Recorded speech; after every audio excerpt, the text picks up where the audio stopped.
WhatsApp guys, welcome back to our channel Bangal Indrani. আজকে ঘর থেকে ব্লগ শুরু করেছি। চাটা খাবো, চা খেয়ে বেরাবো, ল্যাবে যাবো। আজকে ব্যাক টু ব্যাক অনেক কাজ। সেদিনকার সন্ধ্যেবেলা স্ন্যাক্সে দেখো একটু ম্যাগি আর চা খেয়ে নিয়েছিলাম, তারপরে লটারি কিনে এনেছি। দুল পেয়েছি 24 ক্যারেট। পড়েছি দেখা তো পরে দেখি এই যে বড় পড়েছে সোনার দুল বাবা। না তুই বলো, তুই বল 5 টাকাতে অঞ্জলি জুয়েলার্স সোনাপেলি অঞ্জলি জুয়েলার্স। অঞ্জলি না সেমকো 24 ক্যারেট গোল্ড। ভাই আমার what's up guys, welcome back to our channel Bangal Indrani. তো এখন আমি বেরিয়ে গেছি কাজে। আজকে আমার মাথাটা পুরো বাজেল হয়ে গেছে একদম। মানে কি বলছি কি করছি আমার কোনো হুঁশই নেই আজকে। তো কালকে আমি গিয়েছিলাম রানীহাটে রিঙ্কাদির বাড়ি ঘুরতে। দেখো এখানে লেখা আছে অলোকের দোকানের চা। এই দোকানের চাটা খুব ফেমাস এবং সত্যি খুব সুন্দর খেতে, কিন্তু ভীষণ ভিড় হয়।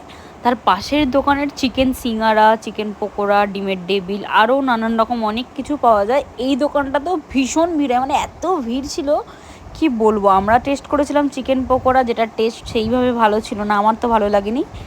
বাট সিঙ্গারার টেস্টটা খুব সুন্দর ছিল, চিকেন সিঙ্গারা ছিল, বাট খেতে খুব আমার বেশ ভালো লেগেছিল। আর এটা হচ্ছে কাকার দোকানের সেই বিখ্যাত চা। চাটা সত্যিই খুব সুন্দর খেতে ছিল।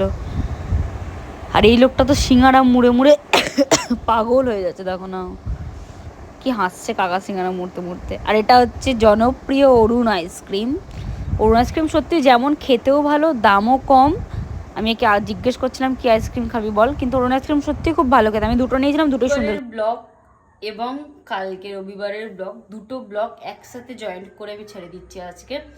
কারণ সত্যি কথা বলতে আমার ব্লগটা একদম ছোট্ট হয়েছে। ধরো তোমার ওই কাল শনিবার দিনের ব্লগটা হয়েছে ওই 40 সেকেন্ডস মতো, আর কালকের ব্লগটা হয়েছে তোমার মানে দুটো ব্লগ মিলিয়ে ওই 3 মিনিট ওই 2 মিনিট সামথিং এরকম কিছু একটা হয়েছে। তো সেই জন্য দুটো ব্লগকে অ্যাড করে ছেড়ে দিচ্ছি। কালকে রাত্রিবেলা আমার ব্লগ এন্ড করা হয়নি, তার আগের দিনও এন্ড করা হয়নি। তো ব্লগটা এখানেই এন্ড করে দিই, যেহেতু এন্ড করা হয়নি তো এখন তো আর নিশ্চয়ই গুড নাইট বলবো না, জাস্ট এমনি এন্ড করে দিই ব্লগটা। যেহেতু আমি বাড়ি ছিলাম না, তো বাড়ি না থাকলে ধরো সবসময় তো হয় না সব জায়গায় গিয়ে পসিবল। আমি চাইলেই করতে পারতাম, কিন্তু আমার মনে ছিল না, যেহেতু সবাই মিলে কথা বলছিলাম সেই জায়গায় আবার ব্রেকডাউন হয়ে গিয়ে করা। ঠিক আছে, চলো আজকের ব্লগ এখানেই শেষ করি। পরের দিন আমার নতুন কোনো ব্লগের সাথে দেখা হবে। Like, comment, share and subscribe করতে কেউ ভুলো না। Bye bye.